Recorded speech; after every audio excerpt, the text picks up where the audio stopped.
After we save the professor's save in quotations assistant to go back into the lab and get the magnet. And we make our way back. We find that the captain has left the door and can finally enter the house. Let's see if we can get some quests.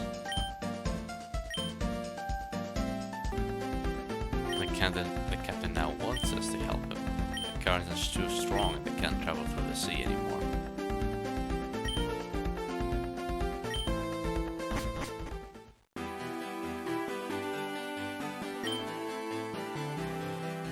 Wow, I'm gonna have to fight pirates too. Fun to test apparently. We got 1,000 Poké dollars, I'm guessing. Huh. Alright. Lose free money. This time we go back out again and Pokemons will attack the ship. As if it's a fucking Magikarp. How did the Magikarp decide to attack the ship? It's flopping around uselessly. Look at how menacing it is. It could kill a whole crew of men. So of course we catch him because any fish decides to attack an entire yacht is worthy of being added to our team. We give him a name akin to ruthlessness. Rudy. We'll find a horde of any Pokemon including a seal and a shellgun. Back to the city, we head northwards to Idrissa.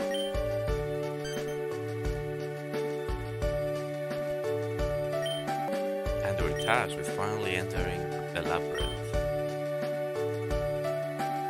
We learn that every labyrinth, the labyrinth is separated into stratoms and each stratum has a captain.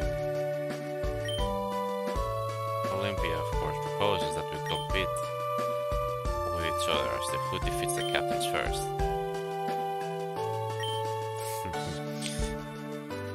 They did not learn their lesson from the first fight we had. And thanks to this crystal we can later teleport to any previously explored stratums.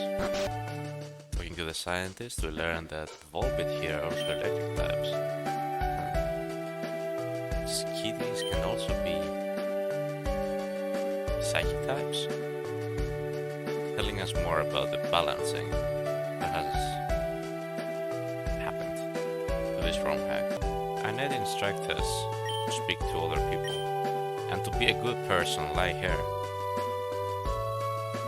Even though the factory she left no bodies behind with her and her Gyarados. And here we find ourselves in the first stratum, which seems to be challenging. It's probably gonna be full of grass type Pokemons.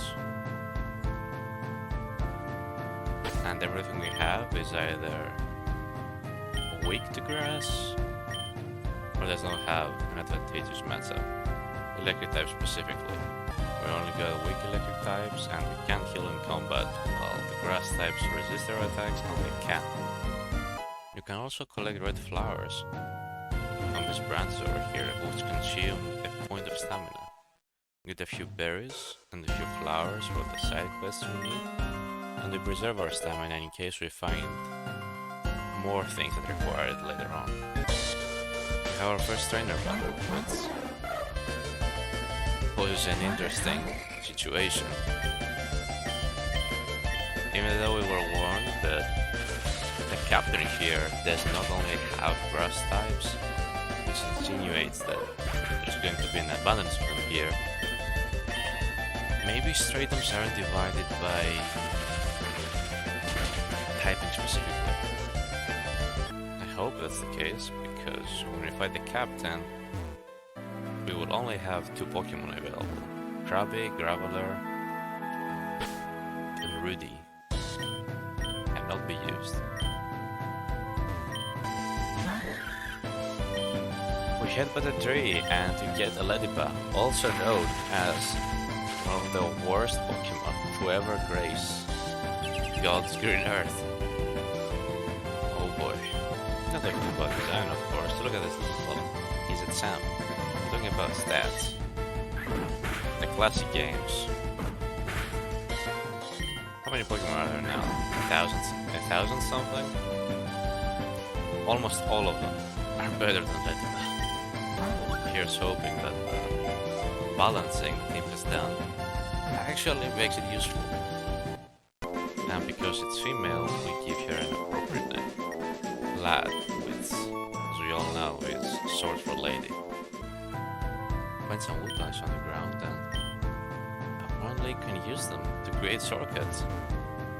Wow. We blitzed through a couple of trainers on our way to the captain. And their levels and the strength of their Pokemon increased significantly.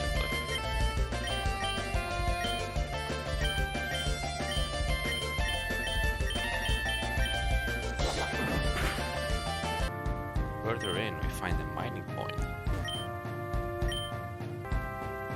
And we can use it. We don't have a pickaxe, but we can mine wherever we find green crystals and obtain emeralds. Huh. So we mine a bit more. And we get a lipstone. Getting deeper and deeper into the forest, the enemy levels just keep going up. All the grinding we did earlier seems to be dissipating pretty fast. After a ridiculously close fight with a buffed up speedrun. God damn, man. We're almost gonna lose Mighty. We finally feel comfortable that there's going to be no grass or water types. And put Bob at the front. And we find Aerial Ace. Thankfully, it can't be learned by lab. Learn about FOEs, Pokemon that are surrounded by strange aura. Stronger than normal, they cannot be captured until we complete the Straton first. They also attack on sight, so we have to find another way through the labyrinth to get to the captain. Is what I would say if I was a bit. We find that the FOEs here are Beedrill. They will be attracted if we step on the branches. What the hell is that? Huh. We step on a crack and we find out that that's supposed to be a... Jesus Christ! Thankfully, we managed to kill it somehow. Oh, God! And for all that pain and stress, you wanna know what we got? 300 experience points. You should believe it, that there is an item there. Oh, mama! And we managed to kill the second Beedrill as well.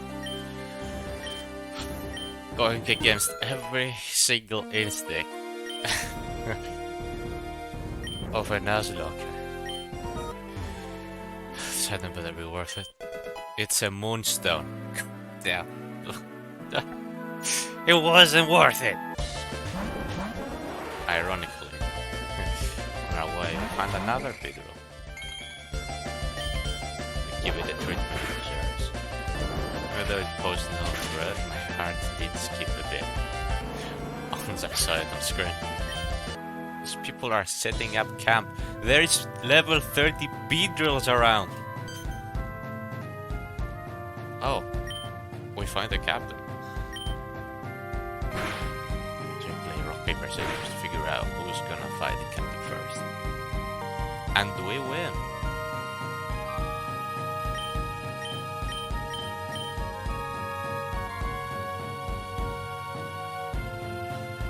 And it's just so graceful to give us a moment to regain our bearings. So we take a moment to heal our party at the medkit. And we theorycraft a bit. We were warned that it doesn't only have grass types, so logically assuming that means that it will also have bug types and flying types. We'll do a little bit of grinding and level up. Wow! We actually evolved, lad! Which is great, because if there is one deciding factor for whether or not we're gonna win, it's gonna be Lad. It's the only flying type we got that resists grass type moves. Even worse if they also got water types. Only Lad among us can fight both grass types and water types at the same time. And surprisingly, it does have huge power, making its attack stat a whopping 54 with a special defense of 50. They're here already and Karen says, "Let's dance!" What we're faced with a really troubling duo. This would have been the end right here. Suddenly, we're besieged by an earthquake. Oh, and we get a TM for Giga Drain, giving us finally an answer to not grass types, water types, no, ground. We have an answer to everything really. We don't have an answer to grass types yet. Giga Drain has a power of 75, and Lad can learn it. Don't mind if we do. Well, what would we take out? Look at this arsenal. Finally make it to Yggdrasil. We weren't even in the labyrinth actually. We were fighting for clearance to get to it. Actually, scratch that, I'm confused. I think there's a labyrinth inside Yggdrasil, underneath it, and inside the forest.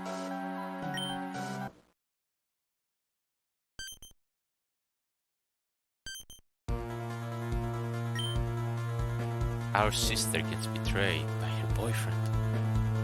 They're about to fight it out when we hear thundering footsteps from inside the temple.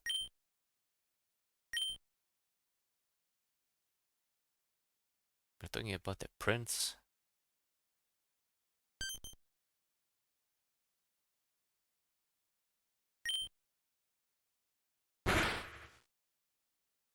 Our sister might be gone. Right outside the tree, we find a few patches of grass. You know what that means? You get another team member. And it's a Houndour! Yo, let's go! Which Minor thought it very appropriate to land a critical hit headbutt on it.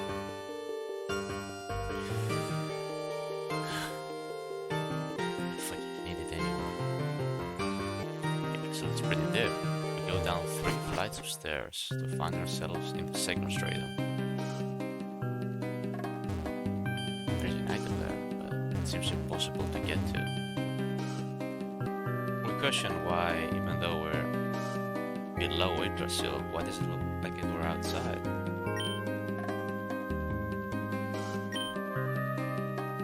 The reason is that the wall tree itself is a source of illumination. That guy looks precisely like the thief from earlier in the game. He actually stole the medallion from Ethan. And our new mission is to go and retrieve that item. The Ligar.